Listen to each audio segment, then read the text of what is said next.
So painful periods असण्याचे कारण अनेक आहेत.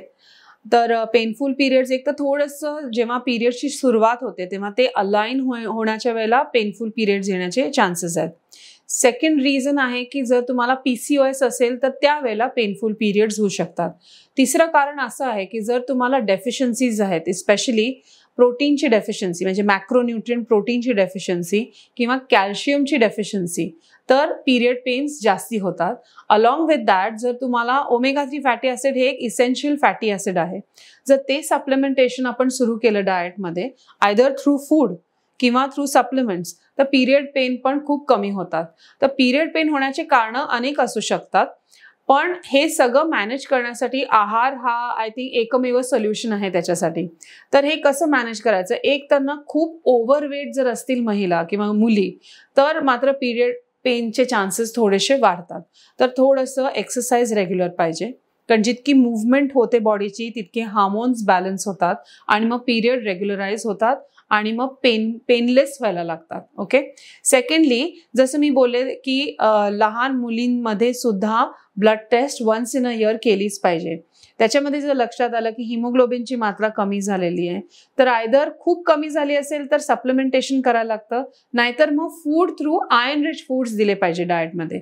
फॉर एक्झाम्पल व्हेजिटेरियन फूड्स जर कन्सिडर केले तर कडधान्य झालं, नट्स झाले म्हणजे आल्मंड्स, वॉलनट्स झाले, सीड्स झाले जसे की फ्लॅक्स सीड्स आहेत, पंपकिन सीड्स आहेत, किंवा मग पालेभाज्या झाल्या, किंवा नॉन व्हेजिटेरियन फूडमध्ये एग, चिकन झालं. हे जर तुमच्या डाएटमध्ये ह्याचं प्रमाण जर व्यवस्थित असेल तर तुमची प्रोटीनची रिक्वायरमेंट पूर्ण होते आणि मग तुमचे पिरियडचे पेन सुद्धा कमी होतात.